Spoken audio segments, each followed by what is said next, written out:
पवित्र श्रीमद् भागवत गीता, पवित्र चारों वेद, पवित्र कुरान शरीफ, पवित्र बाइबल, पवित्र गुरु ग्रंथ साहिब, पवित्र कबीर साहिब की वाणी में छुपे हुए गूढ़ रहस्य अर्थात तत्व को जानने के लिए कृपया अवश्य सुनिए जगत गुरु तत्वदर्शी संत रामपाल जी महाराज के मंगल प्रवचन।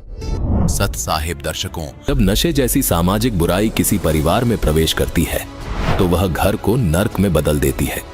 यही हुआ दिल्ली की गीता भारद्वाज जी के साथ। इनके पति के नशे की लत ने इनके जीवन को संघर्ष और पीड़ा से भर दिया था। इनके जीवन में एक के बाद एक समस्याएं आती रहीं। माइग्रेन और बवासीर जैसी बीमारियों ने उन्हें 20 सालों तक दवाइयों के सहारे जीने पर मजबूर कर दिया। गीता जी ने हर तरह की पारंपरिक पूजा साधना की, परंतु इन तमाम कोशिशों के बावजूद न इन्हें शांति मिली और न इनके परिवार को सुख मिला। लेकिन फिर तत्वदर्शी संत रामपाल जी महाराज जी द्वारा लिखित आध्यात्मिक पुस्तक ज्ञान गंगा ने इनकी जिंदगी को एक नई दिशा दी। संत जी से जुड़ने के बाद इनकी हर समस्या का निवारण सहज में हो गया और नर्क भरी जिंदगी सुख में परिवर्तित हो गई। अब गीता जी और इनका पूरा परिवार पूरी तरह स्वस्थ है। तो आइए सुनते हैं गीता जी का साक्षात्कार, संत रामपाल जी महाराज की शक्ति का चमत्कार। नमस्कार जी। सत साहिब जी। क्या नाम है बहन जी आपका? गीता भारद्वाज है जी। बहन जी आप कहाँ से हैं? दिल्ली बरवाला से हूँ जी मैं। बहन जी संत रामपाल जी महाराज से नाम दीक्षा आपने कब ली? जी मैंने संत रामपाल जी महाराज से दीक्षा 2011 में ली जी। संत रामपाल जी महाराज से नाम दीक्षा लेने से पहले क्या आप कोई भक्ति साधना भी करती थी? हाँ जी, हमें जो मेरे ससुराल में जो भी भक्ति करते थे हम पहले वो सारी करती थी। मैं व्रत भी करती थी और हरिद्वार भी जाते थे, चंडी देवी पर मनसा देवी सब क्या भी जाते थे, सारे व्रत करती थी जी मैं। और जी हमारे घर में एक नाग देवता की कढ़ाई होती थी जी। जैसे हम दीवार पर एक नाग का सांप का एक चित्र बना के ना फिर सारे परिवार के खाना बना के और हम उसके सामने रखते थे। फिर हम उसकी पूजा करके फिर हम बाद में उस प्रसाद को ग्रहण करते थे। दुआ जी हम करते करते भी मेरे घर में सांप घुस जाया करते जी। जैसे एक दिन तो जी मैं दरवाजे बैठी, इतना 2 लाठी कितना लंबा सांप मेरे पास में बैठा जी। कभी सांप मेरे घर में कांचड़ी छोड़ जाते, कभी सांप के बच्चे पाते जी। ये पूजा करते करते भी, नाग देवता की कढ़ाई करते करते भी मेरे घर में सांप बहुत ज़्यादा घुसा करते। मेरे आदमी शराब पीते थे जी। मेरे छोटे छोटे 2 बच्चे हैं, 2 लड़के मेरे जी। शराब पी कर रात को झगड़ा करते, बाहर निकाल देते सर्दी में। मैं दोनों बच्चों को एक शॉल में लपेट के गली में बैठा देता मेरे को। हम बहुत दुखी रहा करते जी। मैं बीमार भी बहुत ज़्यादा रहती थी, सर्वाइकल था, माइग्रेन भी हो गया मेरे को, बवासीर भी हो गई और जी मैंने अपनी बच्चादानी भी निकलवाई। बहुत ज़्यादा परेशान रहती थी जी। मेरे आंत में इन्फेक्शन बता दिया डॉक्टरों ने। मेरा सीटी स्कैन कराया, उन्होंने बता के आंत में वो कैंसर भी हो सकता है। जीटीबी हॉस्पिटल पंथ में मेरी जांच हुई तो वहाँ पे भी रिपोर्ट ठीक से नहीं समझ में आई डॉक्टरों का। डॉक्टर बोले कि दोबारा से सीटी स्कैन कराना पड़ेगा। बहन जी आपने बताया कि आप जो भक्ति साधनाएं करती थी उनसे आपको कोई लाभ नहीं मिला। आपके पति बहुत ज्यादा शराब पीते थे। आप इतनी परेशान रहती थी कि आप अपने बच्चों को लेकर बाहर गली में बैठ जाती थी। आपको माइग्रेन की समस्या हो गई, आपकी आंत में पानी भर गया। तो फिर संत रामपाल जी महाराज की जानकारी आपको कहाँ से मिली?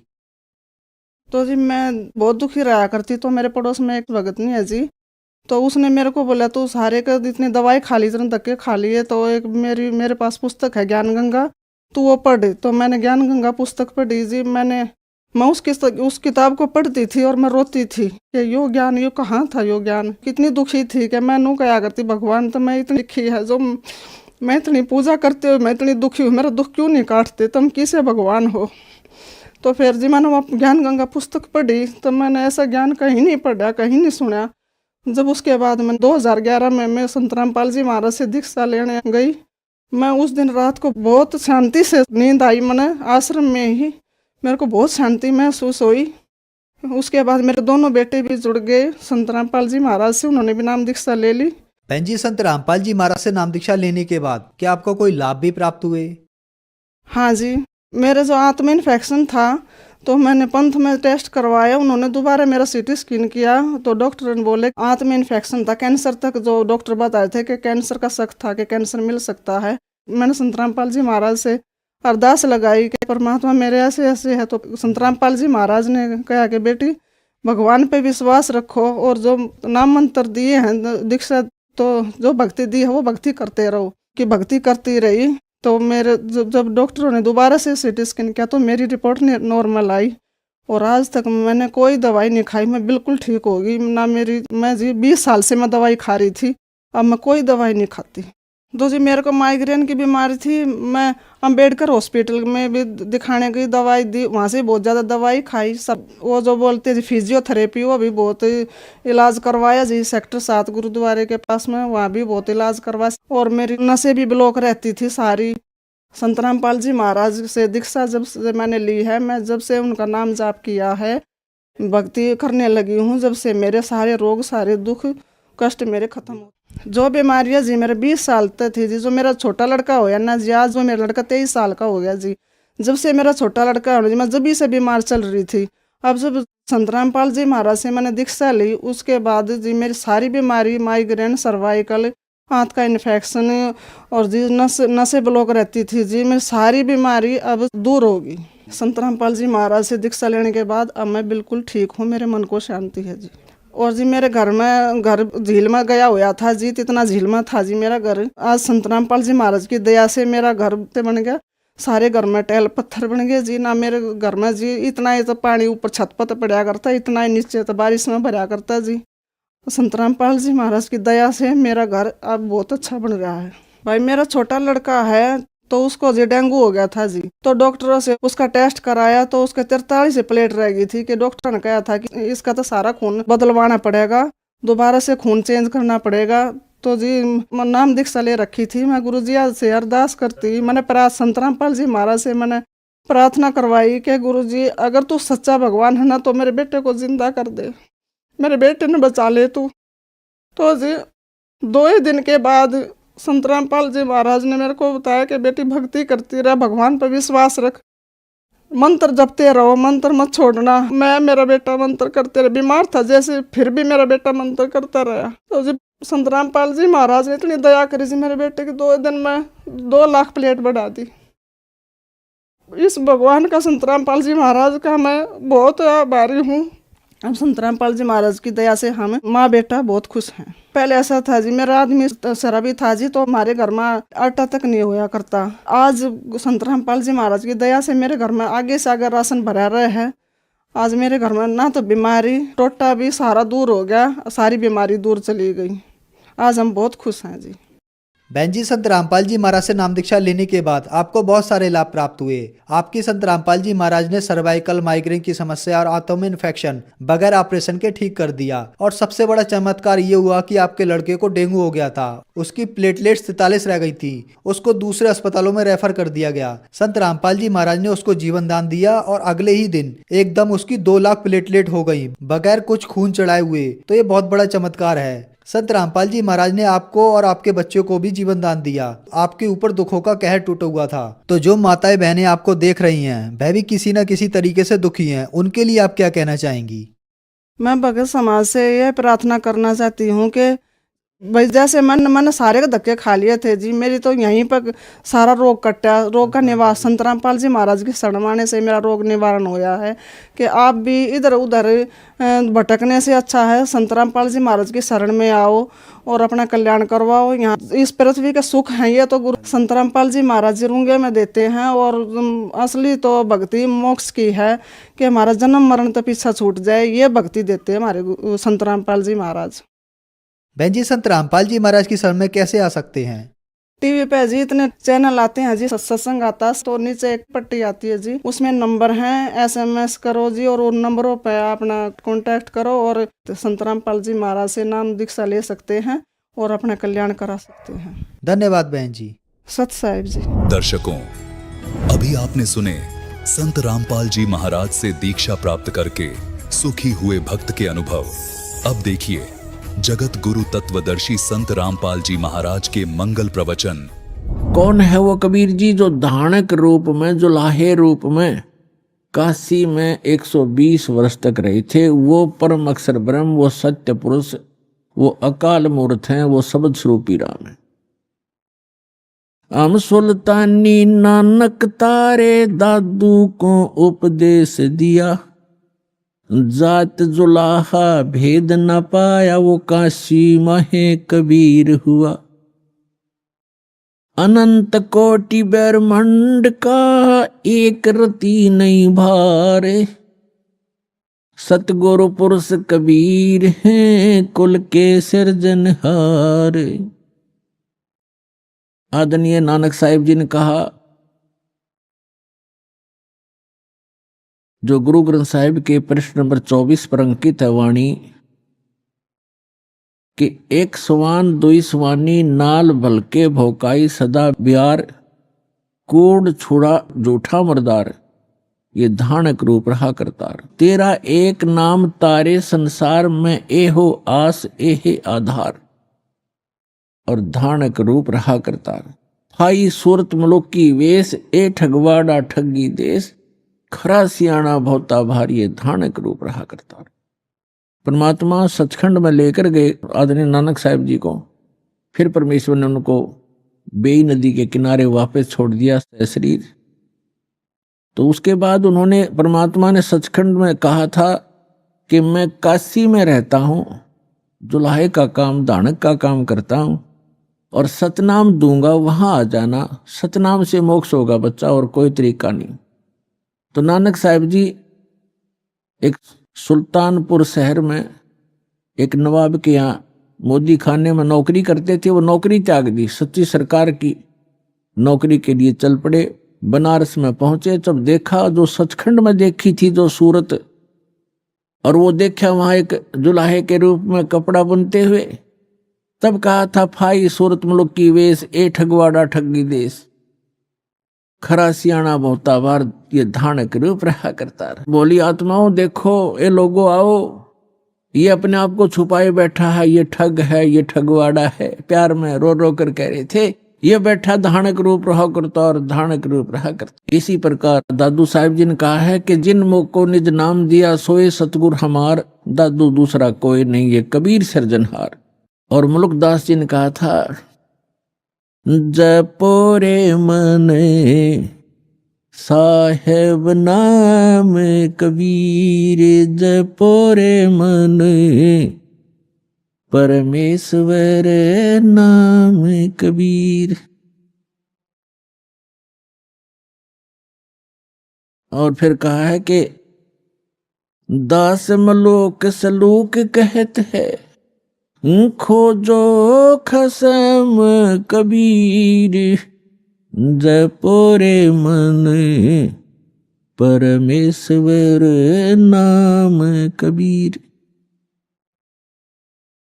काफी लंबा प्रकरण है, लेकिन हम थोड़ा थोड़ा आपको प्रमाण दे रहे हैं।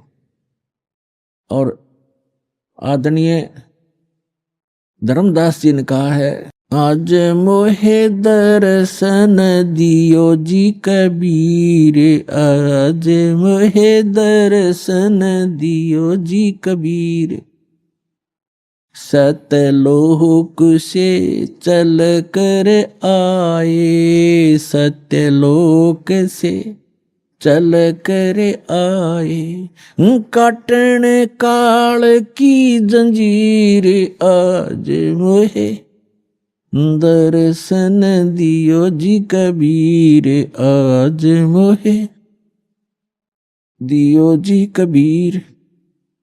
तो ऐसे इन महापुरुषों ने परमात्मा के गुणगान किए। और गरीबदास साहिब जी कहते हैं, अनंत कोट ब्रह्मांड का एक रति नहीं भार, और सतगुरु पुरुष कबीर हैं, ये कुल के सृजनहार। गरीबदास साहिब जी ने अपनी अमृतवाणी में परमात्मा की महिमा और हमें जो भगवान ने यहाँ क्रिया करने के संकेत दिए हैं, आदेश दिए हैं, वो वर्णन किया है, सुनाते हैं। क्या बताते हैं? कस्तूरी नाम कबीर है, ये बिन छेड़े मैं कंत, आद अंत की कहते हूँ, पटतर कोई न संत। गरीबदास जी कह रहे हैं कि कस्तूरी नाम कबीर है, बिन छेड़े महकंत, और आद अंत की कहते हूं पटतर कोई न संत। कि जैसे कस्तूरी को चाहे कोई छुओ या ना छुओ, उसमें से प्रॉपर महक आती ही रहती है अपने आप ही। यानी परमात्मा कबीर जी की शक्ति अपने आप झलकती रहती है। जो संत उससे जुड़ जाता है, जो भक्त उससे जुड़ जाता है परमात्मा से, तो वो पल पल साथ रहता है और आभास कराते हैं परमात्मा कि मैं साथ हूं भाई बच्चे।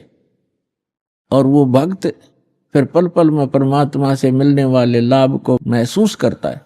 तो यहां कहते हैं कस्तूरी नाम कबीर है, परमात्मा से प्राप्त जो मंत्र है, परमात्मा की शक्ति उस मंत्र जाप करने वाले के अंदर अपने आप कार्य करती रहती है। और बिन छेड़े महकंत, आद अंत की कहते हूं पटतर कोई न संत। गरीबदास जी कहते हैं शुरू से और अंत तक बताता हूं कि इस परमेश्वर कबीर जी के बराबर कोई संत भी नहीं है, भगवान भी नहीं है, समर्थ है। चिदानंद चंदन कला अवगत लहर उठंत, और झिन आकार अजोख पद त्रिकुटी में दिखंत। त्रिकुटी भरकुटी मेट दे, घट के घाट अनंत, और घट मट से न्यारा रहे जाका आदि न अंत। अब क्या बताते हैं कि जो तुम इस बॉडी में परमात्मा को देखने की चेष्टा करते हो, इसके अंदर परमात्मा का केवल प्रतिबिंब ही देख सकोगे। वो परमात्मा जहां रहता है वो स्थान भिन्न है। वहां जाने की विधि भी उस सूक्ष्म वेद में वर्णित है, अन्य किसी ग्रंथ में नहीं है। नैनो मद निरखत रहे अवगत नाम कबीरे, बेड़ा पार लगाए हूं सुरत सरोवर तीरे। दो नैनों बिच कमल है उजल हिरंबर धामे, शेष शेष पुन रटत हैं जिन्होंने पाया वो राम। शेष 88 ना गए 2400 पर चोखे, 3300 पर तलब है कोई बकरा कोई भूखे। अब क्या बताते हैं परमात्मा, गरीबदास जी कह रहे हैं परमात्मा की महिमा के जिस स्थान पर हमने पहुंचना है, जहां जाने के बाद साधक को कोई जरा और मरण कष्ट नहीं रहता, वहां किसी चीज का अभाव नहीं है, वो सुख सागर है। वहां जाने की जो साधना है वो या तो परमात्मा स्वयं आकर बताते हैं या उन महापुरुषों को प्राप्त थी जिनके विषय में दास ने अभी आपके सामने उनके शुभ नाम बताए। लेकिन उन महापुरुषों को हमने महत्व नहीं दिया। उस समय जिस समय वो प्रगट थे, उनके जाने के बाद भले ही हम ढेर सारे अनुयायी भी बन गए, लेकिन जो रहस्य उन छुपा के वो अपने अमृतवाणियों में एफिडेविट बना गए, लिख गए, उनको वो खुद ही समझ सकते हैं, उसमें कोड वर्ड होते हैं। उसके बाद उनके जाने के बाद बहुत ज्यादा अनुयायी भी बन गए, लेकिन उनके उन संकेतों को नहीं समझ सके। उन महापुरुषों ने क्या कहना चाहा था, समाज ने स्वीकार किया नहीं। देख सकते हैं आप आदरणीय नानक साहिब जी के उसमें कितने अनुयायी थे जब वो वर्तमान में थे, बहुत ही नाम मात्र थे। उनके जाने के बाद आप देख रहे थे करोड़ों की संख्या में सिख बन गए, शिष्य बन गए। उस समय कोई पूछने वाला ढंग से उनसे अर्ज करते तो वो रहस्य बता देते, लेकिन उस समय हम उनकी कीमत को समझ नहीं सके। ऐसे ही कबीर परमेश्वर आए थे, उस समय लोगों ने परमात्मा को समझा नहीं, वहां की जनता ने, तो परमात्मा अपना कोड वर्ड लिख कर चले गए। ऐसे ही गरीबदास साहिब जी को, मुल्कदास साहिब जी को, दादू साहिब जी को मिले, उस समय उनकी कोई पूछ नहीं की, मैं तो नहीं दिया, जिस कारण से वो अपने कोड वर्ड छुपा कर चले गए। अब उन सभी सांकेतिक शब्दों को, उन अद्भुत रहस्यों को उजागर करने की बुद्धि इस दास को दी कबीर भगवान ने। तो सभी सदग्रंथों की, सभी महापुरुषों के शुभ संकेत हैं और रहस्य में संकेत है, उनको बताने के लिए इस दास पर मेहर करी है, और वो आपको अब रूबरू कर रहा है। इसका लाभ उठाओ।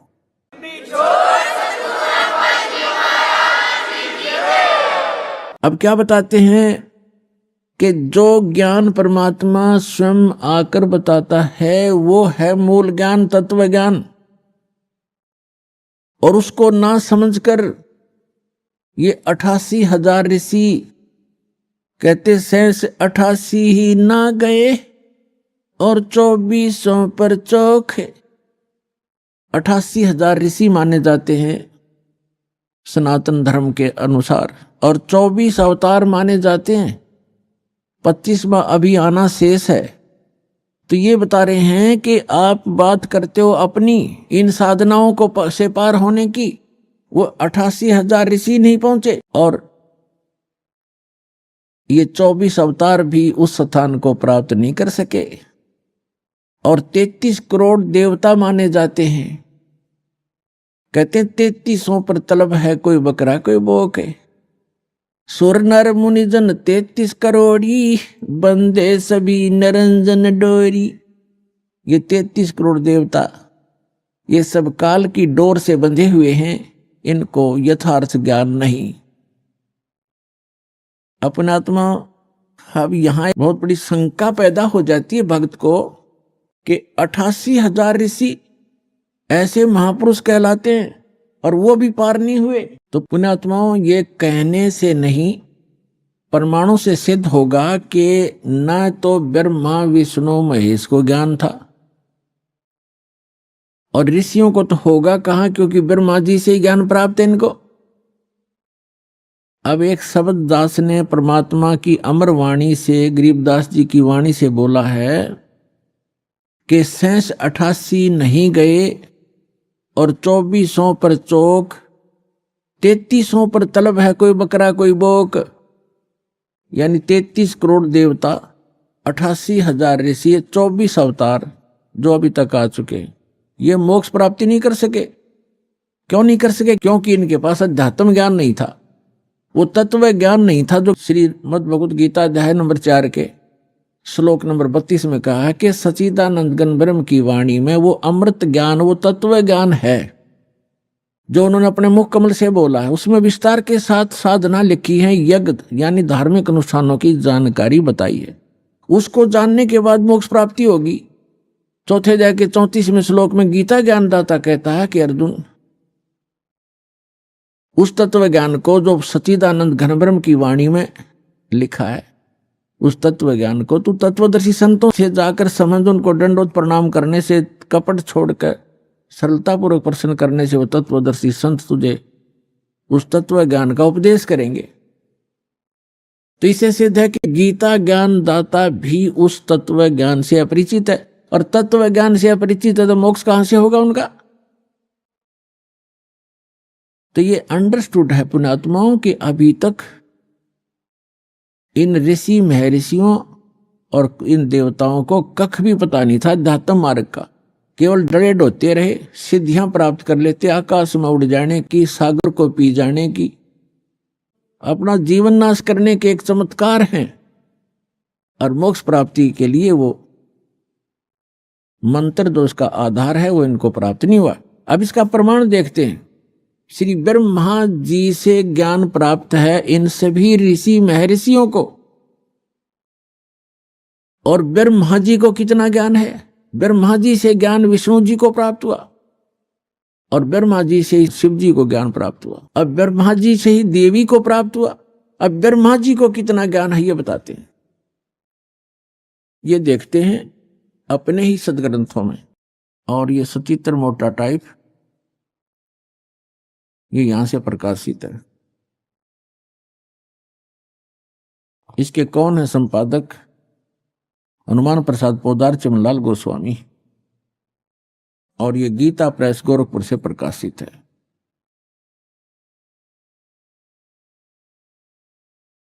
इसके आपको दिखाते हैं 28-29 पृष्ठ पे। ये है पहला स्कंद, संक्षिप्त देवी भागवत देवी पुराण, और 28 पृष्ठ पे यहां Vyas ji, writer of the all Purana and Veda, Narad ji ने कहा, महाभाग व्यास जी, तुम इस विषय में जो पूछ रहे हो ठीक यही प्रश्न मेरे पिताजी ने भगवान श्री हरि से किया था। देवादिदेव भगवान जगत के स्वामी हैं। लक्ष्मी जी उनकी सेवा में उपस्थित रहती हैं। दिव्य कौस्तुभ मणि उनकी शोभा बढ़ाती है। वे शंख चक्र गदा लिए रहते हैं, पीतांबर धारण करते हैं, 4 भुजाएं हैं।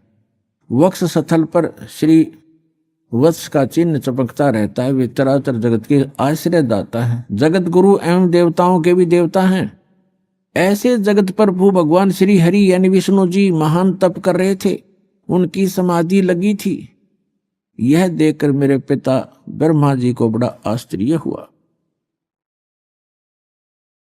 अतः उन्होंने उनसे जानने की इच्छा प्रकट की। ब्रह्मा जी ने पूछा, प्रभु आप देवताओं के अध्यक्ष, जगत के स्वामी, भूत भविष्य एवं वर्तमान के सभी जीवों के एकमात्र शासक हैं। भगवान फिर आप क्यों तपस्या कर रहे हैं और किस देवता के आराधना में ध्यान मग्न है? मुझे असीम आश्चर्य तो ये हो रहा है कि आप देवेश्वर एवं सारे संसार के शासक होते हुए भी समाधि लगाए बैठे हैं। ब्रह्मा जी के विनीत वचन सुनकर भगवान श्री हरि उनसे कहने लगे, ब्रह्मन सावधान होकर सुनो। मैं अपने मन का विचार व्यक्त करता हूं। देवता, दानव और मानव सब यही जानते हैं कि तुम सृष्टि करते हो, मैं पालन करता हूं, संकर संहार क्या करते हैं। किंतु फिर भी वेद के पारगामी पुरुष अपनी युक्ति से यह सिद्ध करते हैं कि रचने, पालने और संहार करने की यह योग्यता जो हमें मिली है, इसकी अधिष्ठात्री शक्ति देवी है। वे कहते हैं कि संसार की सृष्टि करने के लिए तुम में राजसी शक्ति का संचार हुआ है, मुझे सात्विक शक्ति मिली है और रुद्र में तामसी शक्ति का आविर्भाव हुआ है। उस शक्ति के अभाव से तुम इस संसार की सृष्टि नहीं कर सकते, मैं पालन करने में सफल नहीं हो सकता और रुद्र से भी संहार कार्य होना भी संभव नहीं। ब्रह्मा जी, हम सभी उस शक्ति के सहारे ही अपने कार्य में सदा सफल होते आए। सुवर्त प्रत्यक्ष और परोक्ष दोनों उदाहरण में तुम्हारे सामने रखता हूं, सुनो। यह निश्चित है कि उस शक्ति के अधीन होकर ही मैं शेष नाग की सैया पर सोता हूं और सृष्टि करने का अवसर आते ही जाग जाता हूं। मैं सदा तप करने में लगा रहता हूं। उस शक्ति के शासन से कभी मुक्त नहीं रह सकता। कभी अवसर मिला तो लक्ष्मी के साथ सुखपूर्वक समय बिताने का सौभाग्य प्राप्त होता है। मैं कभी तो दानों के साथ युद्ध करता हूं। अखिल जगत को भय पहुंचाने वाले दैत्यों के विकराल शरीरों को शांत करना मेरा परम कर्तव्य हो जाता है। फिर यहां बताया है, मुझे सब प्रकार से शक्ति के यानी दुर्गा के अधीन होकर रहना पड़ता है। उन्हीं भगवती शक्ति का यानी दुर्गा जी का मैं निरंतर ध्यान किया करता हूं। मैं उसी की भक्ति करता हूं, साधना करता हूं। ब्रह्मा जी, मेरी जानकारी में, मेरे स्पिरिचुअल नॉलेज में इन भगवती शक्ति से यानी दुर्गा जी से बढ़कर दूसरा कोई देवता नहीं, भगवान नहीं। अपने आत्मा श्री ब्रह्मा जी, श्री विष्णु जी, नारद और व्यास जी के ज्ञान के सतर का अपना पता लग गया कि ब्रह्मा जी तो श्री विष्णु जी को सर्वेश्वर, सब जगत का रचनहार, सब का पालनहार बता रहा है। और विष्णु जी कह रहे हैं, मैं तो दुर्गा से ऊपर कोई भगवान नहीं मानता, दुर्गा ही सब कुछ है और मैं उससे ऊपर किसी भगवान से, किसी देव से परिचित नहीं हूं, उससे ऊपर कोई शक्ति ही नहीं है। आ गया सतर श्री विष्णु जी के ज्ञान का। और इन्हीं से ज्ञान प्राप्त है श्री शंकर जी को। अपने आत्मा श्री देवी जी कैसा ज्ञान रखती हैं, उनके पास ले चलते हैं आपको। ये देखिएगा 562 पृष्ठ पर 7वां स्कंद, इसी पवित्र पुराण का 7वां स्कंद, संक्षिप्त देवी भागवत 562 पृष्ठ पे। देवी का द्वारा हिमालय को ज्ञानोपदेश। देवी जी हिमालय राजा को ज्ञान बता रही है और ब्रह्म के विषय में जानकारी दे रही है, ब्रह्म स्वरूप का वर्णन। श्री देवी जी कहने लगी, पर्वतराज, पहले तो अपने विषय में बताया, फिर कहा है उस ब्रह्म का क्या स्वरूप है यह बतलाया जाता है, जो प्रकाश स्वरूप सबके अत्यंत समीप में स्थित हृदय रूप गुहा में स्थित होने के कारण गुहाचर नाम से प्रसिद्ध और महान पद अर्थात परम प्राप्य है। वह समस्त प्रजा के ज्ञान से परे है, अर्थात किसी की बुद्धि में आने वाला नहीं है, यह तुम जानो। जो परम प्रकाश रूप है, जो सूक्ष्म से भी अत्यंत सूक्ष्म है, जिसमें संपूर्ण लोक और उन लोकों में निवास करने वाले प्राणी स्थित हैं, वही ये अक्षर ब्रह्म है, वही सबके प्राण है, वही सबकी वाणी है और वही सबके मन है। वह यह परम सत्य और अमृत अविनाशी तत्व है। सौम्य उस वेदने योग्य लक्ष्य का तुम वेदन करो, मन लगाकर उसमें तन्मय हो जाओ। सौम्य उपनिषद में कथित महान अस्त्र रूप धनुष लेकर उस पर उपासना द्वारा तीक्ष्ण किया हुआ बाण संधान करो और फिर भावनागुत चित्त के द्वारा उस बाण को खींचकर उस अक्षर रूप ब्रह्म को ही लक्ष्य बनाकर वेदन करो। प्रणव यानी ओम तो धनुष है, जीवात्मा बाण है और ब्रह्म को उसका लक्ष्य कहा जाता है।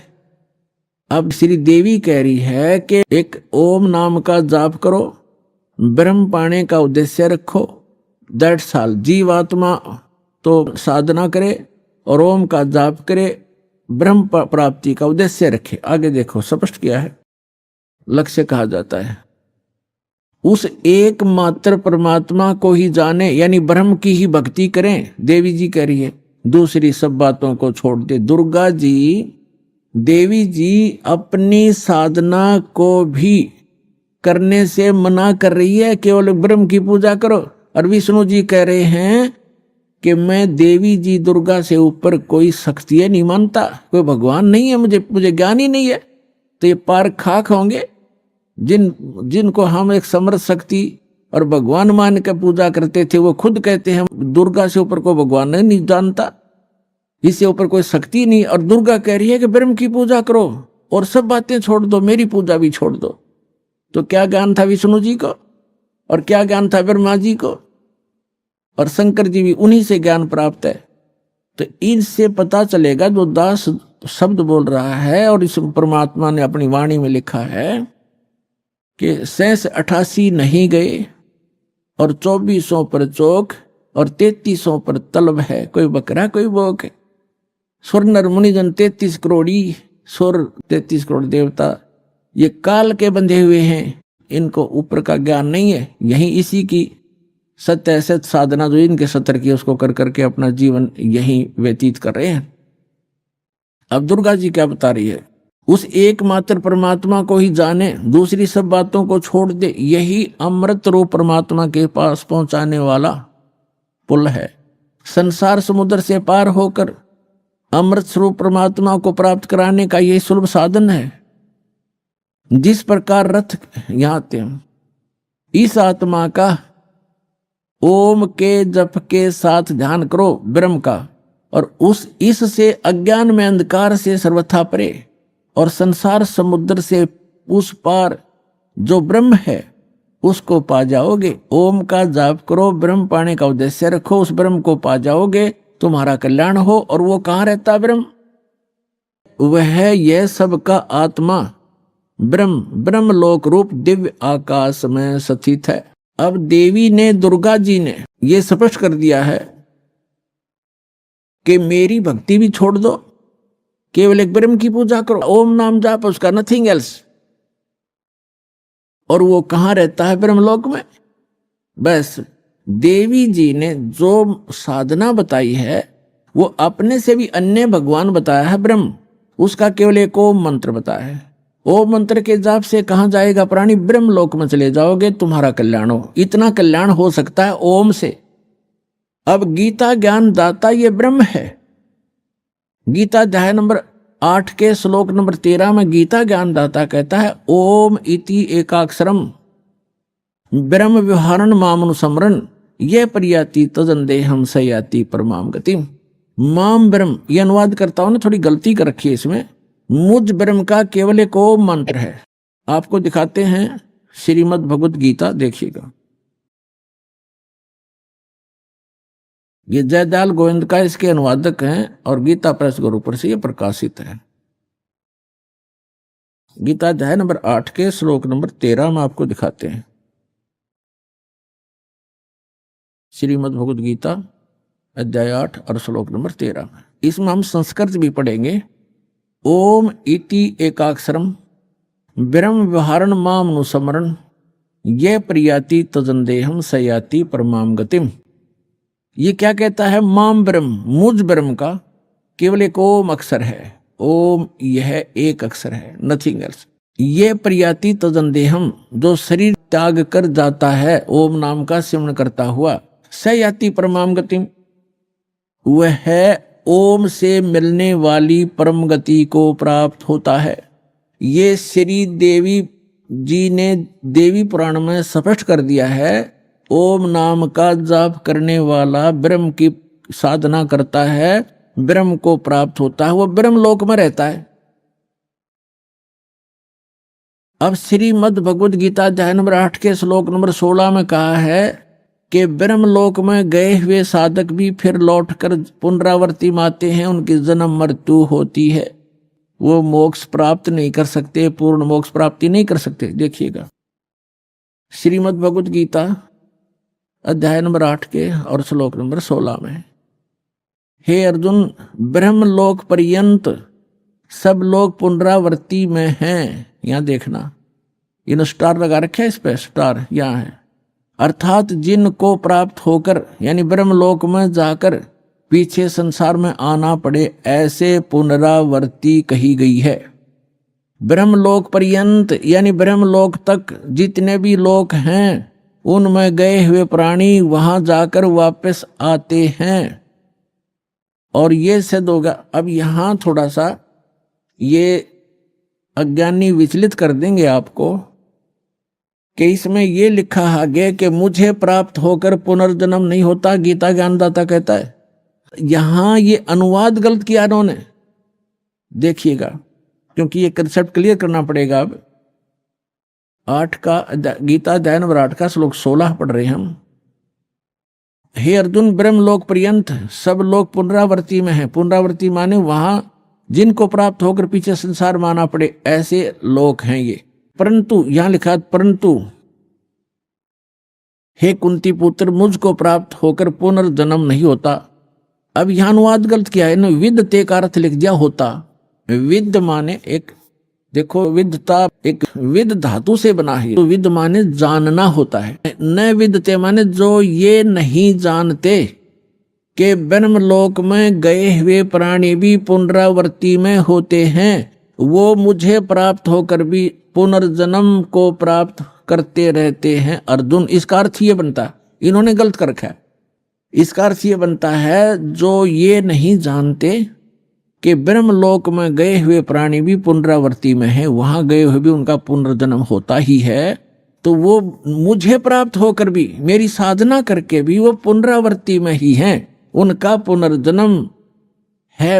अर्जुन, जो ये नहीं जानते, ये देखो फिर अब समझ में आएगा आपको। ये लिखा है, आ ब्रह्म भुवनाथ लोका पुनरावर्ती ने अर्जुन। यह कहता है कि माम उपेते तु कौनते पुनर्जन्म, मुझे प्राप्त होकर पुनर्जन्म है।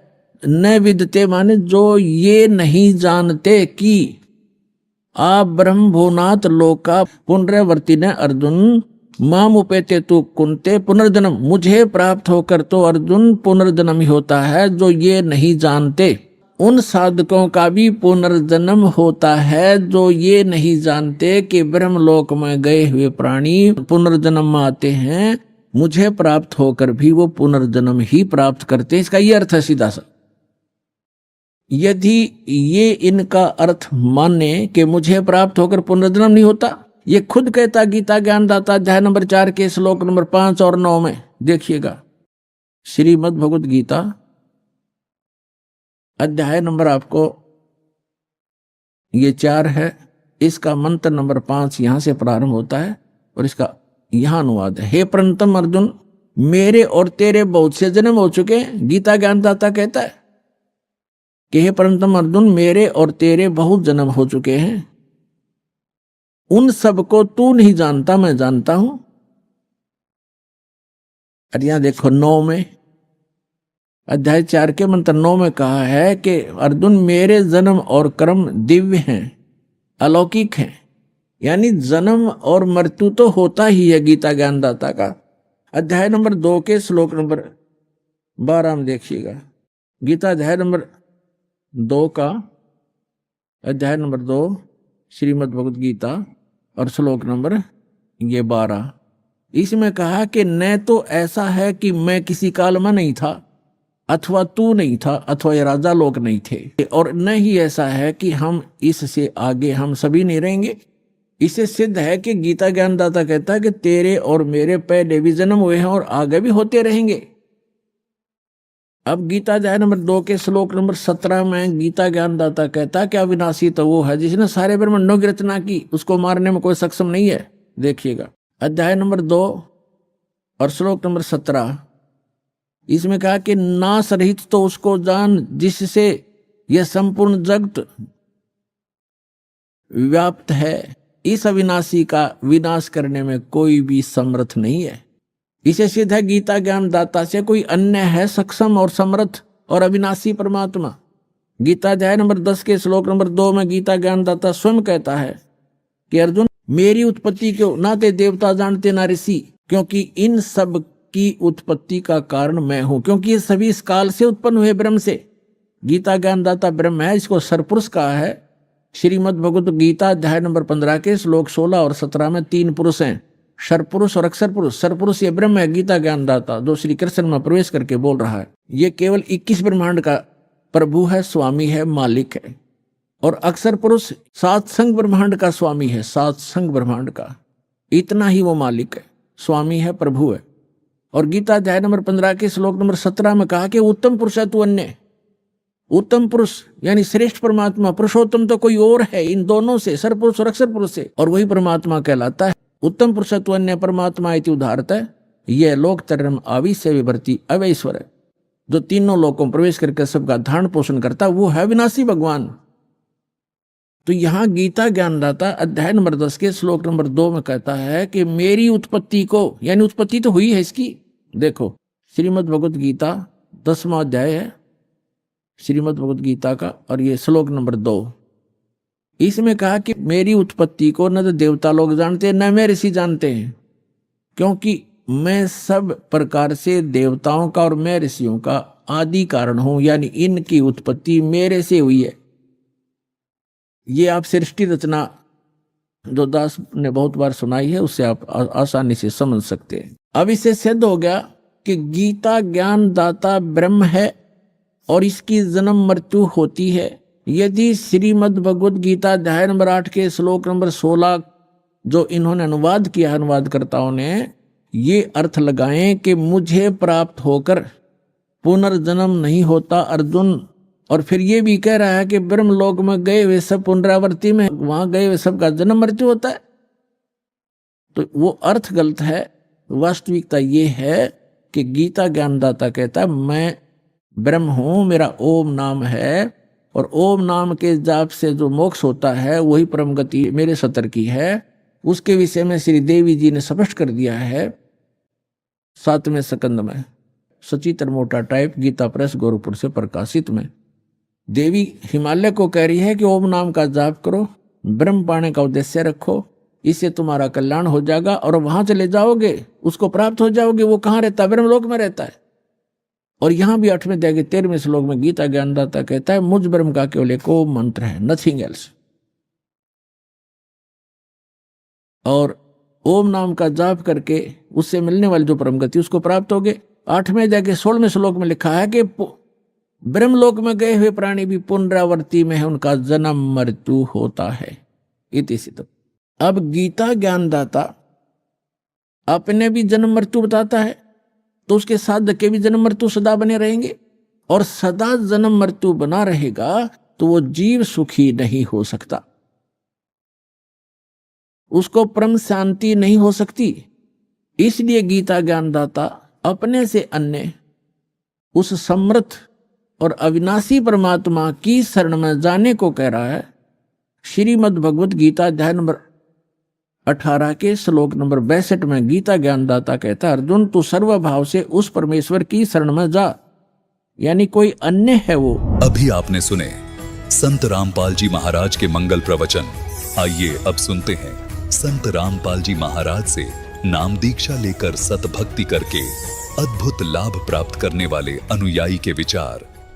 दर्शकों, जब व्यक्ति को दुख घेरने लगते हैं तो ऐसे में न तो सगे संबंधी साथ देते हैं और न ही रिश्तेदार नजर आता है जो उसे सुख प्रदान कर सके। दरअसल आज हम आपके साथ जिस व्यक्ति का अनुभव साझा करने जा रहे हैं वो प्रेत बाधा के दुख से परेशान थे, परंतु जिस कुल देवी की ये पूजा साधना कर रहे थे उतना ही मानो खड्डे में जा रहे हों, क्योंकि इनकी साधना शास्त्र विरुद्ध थी। भरतपुर राजस्थान के बन्ने सिंह जी की घर की स्थिति इतनी दयनीय हो चुकी थी कि जिसे साझा करते हुए भी इनके आंखों से आंसू नहीं रुके। प्रेत बाधा ने इतना सता दिया था कि एक दिन इन्होंने परिवार सहित आत्महत्या करने की भी ठान ली, पर मानो पूर्ण परमेश्वर ने रहमत बख्शी हो इन पर जो ये इस कदम को लेने से पीछे हट गए। बन्ने जी को सुखदायक परमेश्वर की जानकारी अदा करता हुआ एक पर्चा मिला जिसमें बताए तत्वदर्शी संत की शरण ग्रहण करने से इनकी जिंदगी नए मोड़ पर आ खड़ी हुई।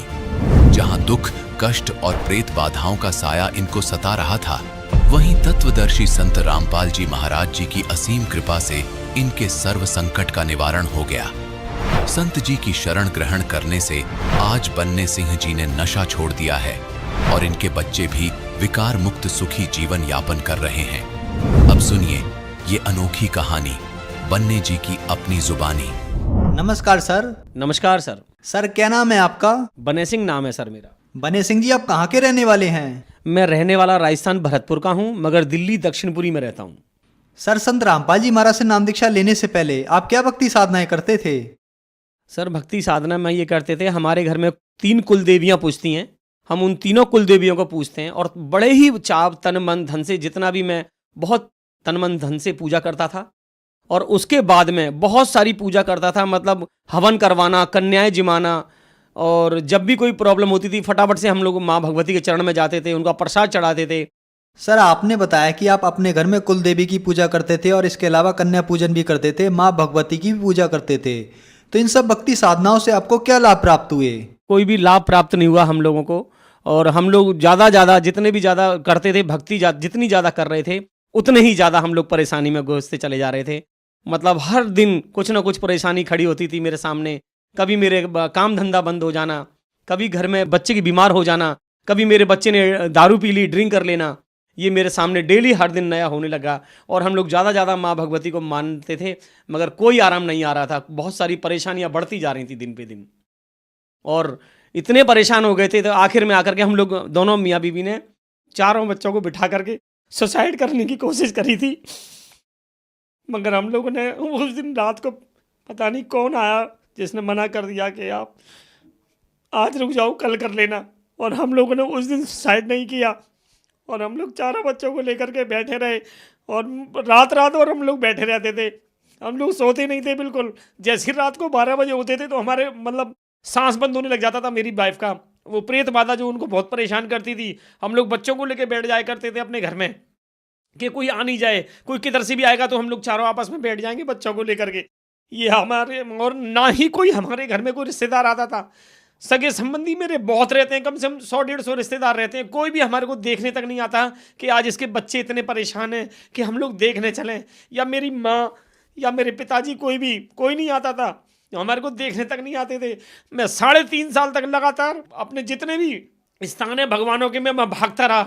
एक महीने कहीं बालाजी पड़ा रहा, 29 दिन 10,000 रुपये लेकर के मैं वहाँ बैठ के खा के आ गया। सब लोगों का नंबर वहाँ आ रहा था, मेरा ही नंबर नहीं आ रहा था। बस एक बार तो चलती हुई ट्रेन में से हम दोनों मियाँ बीवी कूद गए, और कूदने के बाद में वहाँ एक पहाड़ पड़ता है, वहाँ पे बताते थे यहाँ पे एक बहुत बड़ा एक मुसलमानों का एक वो है और पित्र है, उसके पास चले जाओगे तो ठीक हो जाओगे। हम लोग वहाँ पे भी गए, और वहाँ पे भी जैसे ही हम लोग उनके स्थान पे पहुँचे हमारे को कोई आराम नहीं आया। वहाँ पे हम लोगों ने चद्दर भी चढ़ाई, जो भोग प्रसाद था वो भी चढ़वाया, वहाँ जो कपड़े पहनाने होते हैं वो भगतों को वो भी पहनाए हम लोगों ने, और प्रसाद भोग प्रसाद चढ़ाने के बाद कोई भी आराम नहीं आया हमारे को। उसके बाद में फिर हम अपने लौट के अपने घर ही आ गए।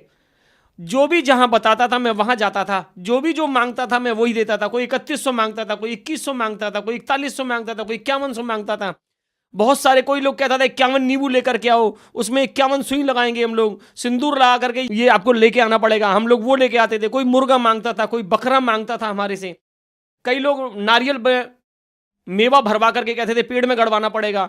ऐसे ऐसे बहुत सारे काफ़ी लोग हमारे घर पे आए कि मैं ठीक कर दूंगा आपकी वाइफ को, मैं ठीक कर दूंगा आपकी वाइफ को, मैं ठीक कर दूंगा, मगर आज तक किसी का भी हाथ मतलब आराम नहीं आया। सर, आप माँ भगवती की पूजा करते थे, कुल देवी और कन्या पूजन भी करते थे। इन पूजाओं को करते हुए आप प्रेत बाधाओं से घिर गए और आपके रिश्तेदार भी आपसे बहुत दूर हो गए और आप ऐसी स्थिति में आ गए कि आपने आत्महत्या करने की भी कोशिश की।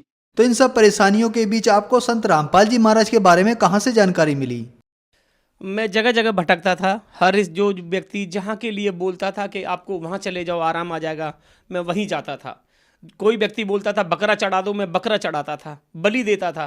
कोई कहता था मुर्गे की बलि देनी है, मैं इनका ले लो भाई मुर्गे की बलि दे दो।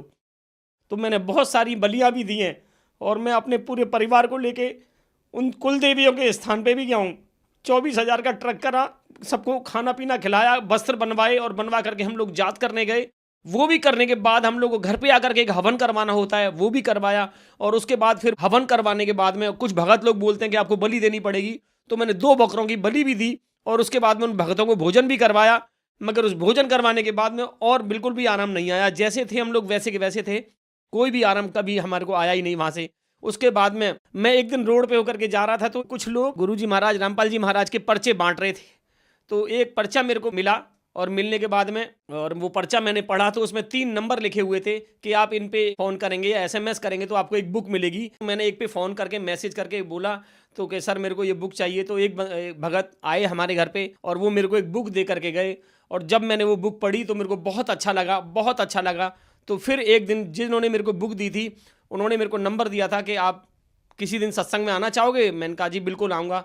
तो संगम विहार में एक सत्संग हो रहा था तो वहाँ मैं आया और वहाँ बैठ के मैंने सत्संग सुना। संत रामपाल जी महाराज के जो प्रवचन सुनने के बाद में, जो सत्संग सुनने के बाद में जो वहाँ लोग कुछ लोग संत रामपाल जी की दीक्षा प्राप्त कर रहे थे, उन्हीं के साथ बैठ करके मैंने भी तत्वदर्शी संत श्री रामपाल जी महाराज की नाम दीक्षा मैंने भी प्राप्त कर ली। सर, संत रामपाल जी महाराज के अनुयायी बताते हैं कि उनको संत रामपाल जी महाराज से नाम दीक्षा लेने के बाद बहुत सारे लाभ प्राप्त होते हैं, चाहे आध्यात्मिक, भौतिक, मानसिक या शारीरिक। तो क्या संत रामपाल जी महाराज से नाम दीक्षा लेने के बाद आपको भी कोई लाभ प्राप्त हुए? मेरे को तो बहुत लाभ हुए हैं। मैं अगर गिनती करूंगा तो कम से कम 20 लाभ मेरे को हो चुके हैं। 2.5 महीने मेरे को हुआ है और 2.5 महीने के अंदर में ऐसी ऐसी जो प्रेत बाधा थी वो सब दूर हो गई है। कोई प्रेत बाधा बिल्कुल नहीं रही है, बिल्कुल भी। घर में सुख शांति एकदम बहुत अच्छे से। मेरा काम धंधा भी चल गया है। जो मेरा काम धंधा में नहीं चलता था वो मेरा काम धंधा भी चलने लगा।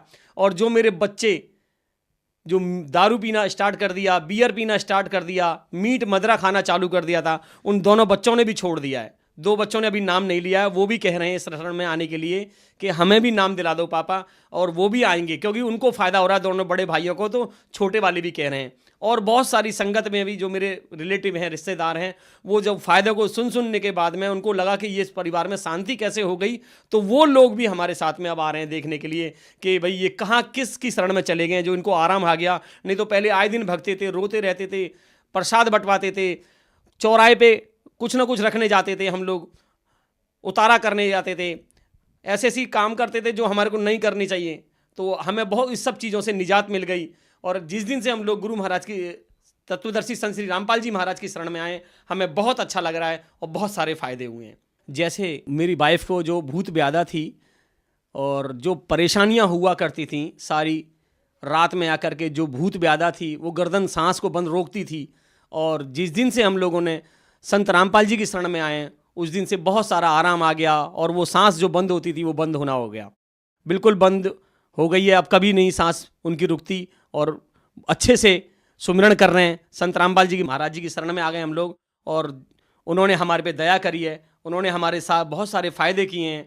जैसे कि मैंने बताया कि मेरे बच्चे मीट खाते थे, दारू पीना चालू कर दिया था, उन्होंने दारू छोड़ दी, मीट खाना बंद कर दिया, गुटखा खाना बंद कर दिया। गुटखे खाते थे लेटरिन में जा कर के, बीड़ी सिगरेट पीते थे और उन्होंने वो सब उनको छोड़ दिया उन्होंने। और संत रामपाल जी महाराज की शरण में आने के बाद हमारे को बहुत सारे फ़ायदे हुए हैं। और मैं मॉर्निंग में सुबह ऑटो चलाता हूँ। मैं वो ऑटो भी मेरा इतना बांध रखा था लोगों ने, उसमें बहुत सारे गंदे कपड़े डाल के जाते थे बहुत सारे हमारे गली के लोग ही, और धागे मिलते थे, कभी कभी कलाया मिलता था, कभी सिंदूर मिलता था, कभी काले तिल मिलते थे। मैं सुबह जैसे ही घर से उठा, गाड़ी पे कपड़ा वपड़ा मारा, देखा कि उसमें ये पड़ा हुआ, उसको हटाता था झाड़ू से। हटाने के बाद उसे साफ करने के बाद में मैं जैसे ही गाड़ी स्टार्ट करता था, वो स्टार्ट ही नहीं होती थी, चलता ही नहीं था, स्टार्ट ही नहीं होता था। और वो खूब चलना लगा। और चलने के बाद में मैंने संत रामपाल जी महाराज से एक प्रार्थना की, हे प्रभु, हे संत रामपाल जी महाराज, मेरे इस ऑटो को बिकवा दो, नया ऑटो दिला दो। तो मैंने संत रामपाल जी का एक स्टिकर सिर्फ ऑटो पे पहले दिन लगाया ही था, और लगाने के बाद में दूसरे दिन तो मेरा ऐसा मन किया कि मुझे ये बेचना है, और मैं जाकर के अपने बच्चों को बिठाया साथ में और लेकर के एक डीलर के पास चला गया। जो बिक नहीं रहा था वो तुरंत बिक गया, और मेरे को नया ऑटो अभी मिलने वाला है। 1-2 दिन के अंदर में उसका मेरे को जो कागज़ थे मैंने सब जमा कर दिए हैं, तो मेरा वो भी फ़ायदा हुआ है मेरे को, और मेरा ऑटो वो पुराना जमा हो चुका है, मेरे को नया ऑटो मिलने वाला है। एक लाभ और हुआ है मेरे साथ में, मैं सुबह जब ऑटो चलाता था तो मेरे ऑटो से काम नहीं हुआ करता था। काफ़ी जहाँ मैं रहता हूँ वो बहुत अच्छी जगह नहीं है, वहाँ बहुत सारे लोग सुबह उठते ही गाली देना चालू, और गलत नज़र से देखते हैं लोगों को, जो सवारियाँ वहाँ से निकल के जाती हैं। जवान किसी की बहन बेटी आती है उसको बहुत गंदी नज़र से देखते हैं। और जिस दिन से मैं संत रामपाल जी महाराज की शरण में आया हूँ, उस दिन से वो सारी चीज़ें छूट गई हैं, और उनकी संगत भी छूट गई है। एक लाभ और हुआ है कि जितने भी हम लोग प्रेत बाधा और जो पूजा पाठ करते थे, उससे मेरी बीवी को सांस की बीमारी बन गई, और सांस की बीमारी बन गई तो उसे मैं डेली हॉस्पिटल लेकर के जाया करता था। तो उन्होंने भी दुखी हो गए, हॉस्पिटल वाले, बत्रा हॉस्पिटल वाले दुखी हो गए। वो रात को 1:30 बजे भागता था, कभी 2 बजे जाता था, तो वो भी परेशान हो गए। उन्होंने एक मशीन लिख दी, जाके एक नेबुलाइज मशीन ले आओ और अपनी वाइफ को घर पे ये मैं इंजेक्शन लेता हूँ, ये डाल दिया करना और करवा लिया करना। तो मैं जब घर वो मशीन को लेकर के आ गया और घर पे वो उस इंजेक्शन को डाल करके मैं देने लगा, तो जो परेशानी 3-3 घंटे 5-5 घंटे में हुआ करती थी, या पूरे दिन में 2 बार होती थी, और वो परेशानी इतनी बढ़ गई थी कि मतलब घर पे लाने के बाद तो हर आधा घंटे के बाद में करते थे हम लोग उसको नेबुलाइज। फिर भी और ज़्यादा भूत व्याधा हमारे को परेशान कर रही थी। तो उस परेशानी को लेकर के हम लोगों ने जो संत रामपाल जी की शरण में जाकर के जो नाम लिया है, उससे बहुत आराम आया, हमारे को बहुत सारे फ़ायदे हुए। और वो मशीन जिसको नेबुलाइज जिस मशीन से वो किया करती थी, उन्होंने उसको तोड़ के फेंक दिया, और संत रामपाल जी की शरण में आने के बाद हमें बहुत सारे फ़ायदे हुए हैं। बहुत अच्छा लग रहा है हमारे को, और आज मेरा पूरा परिवार सुखी है, बहुत अच्छे से है। बस मैं यही कहना चाहूँगा कि जिस दिन से मैं रामपाल जी महाराज की शरण में आया हूँ, बहुत सारी खुशियाँ मेरे को मिल रही हैं, रोज़ और नई खुशी मिलती है। सर, संत रामपाल जी महाराज से नाम दीक्षा लेने के बाद आपके परिवार में प्रेत बाधा थी जो बिल्कुल समाप्त हो गई। इसके अलावा आपको आर्थिक लाभ भी हुए और बहुत सारे लाभ प्राप्त हुए। तो जो श्रद्धालु आपको देख रहे हैं, आप उन्हें क्या संदेश देना चाहेंगे? मैं तो संदेश नहीं देना चाहूँगा, मेरी तो कोई औकात नहीं है, मैं तो एक तुच्छ प्राणी हूँ। मेरी भी बहुत गंदी आदतें थी मेरे में, मैं भी ड्रिंक करता था, मीट खाता था, और बहुत सारे ऐसे गंदे शौक करता था। मैं को देने लायक कुछ भी नहीं हूँ। हमारे जो परम पिता परमात्मा जो संत रामपाल जी हैं, वही उस दुख को दूर कर सकते हैं, सभी के दुख को। मैं तो यही कहना चाहूँगा, ये सारी संगत, जितनी भी संगत है, वो गुरु महाराज की शरण में जितनी जल्दी हो सके आ जाओ, और अपने जितने भी फ़ायदे लेने गुरु महाराज की शरण में आकर के, संत रामपाल जी की शरण में आने के बाद में वो सारे फ़ायदे प्राप्त करें। सर, संत रामपाल जी महाराज से नाम दीक्षा कैसे ले सकते हैं?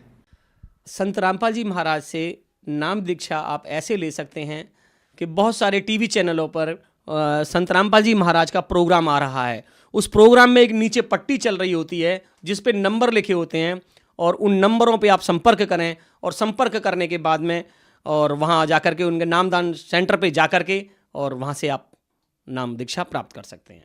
धन्यवाद सर। सत साहेब।